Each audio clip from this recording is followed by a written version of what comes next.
Nu, sveiks, Rihard! Stāsti, kā gāja vakardien, kādas emocijas šodien? Vakardien gāja ļoti labi, gan man, gan arī manam komandas biedram. Mēs izdarījām tos, ko mēs arī mērķējām, uz ko mēs tēmējām. Sasniedzām 200 vidējo katrs.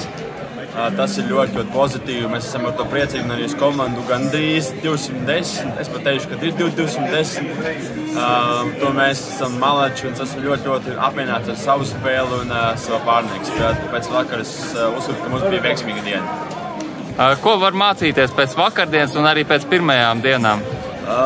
Tieši pēc vakardienas var mācīties to, ka vajag spēlēt droši, brīvi, neiespringt, nepārcensties kaut ko izdomāt lieku. Pēc viņam dienām ir jāsaprot to, ka nav jēgas eksperimentēt, mēģināt vairākas lietas, jāpieturās pie tā, kas iet, un ar to arī vajag spēlēt un līdz galam. Jā. Tavi komentāri par to, ka visi spēlē Purple Hammer, jo tomēr tu arī uz otro dienu uz dabliem paņēmi viņu un nospēlēji 217 vidējo.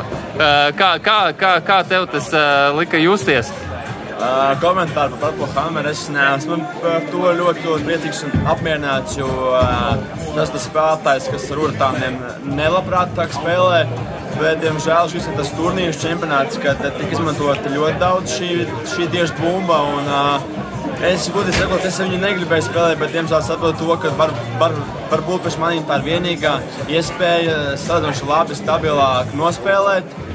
Es teikšu, ka man patīk spēlēt urtānu tieši šī turnīrā, jo viņš ir vērtāks, kontrolējamāks, bet es labprāt to nedarītu, ja būtu tāda iespēja. Bet, diemžēl, pēc manīm nav.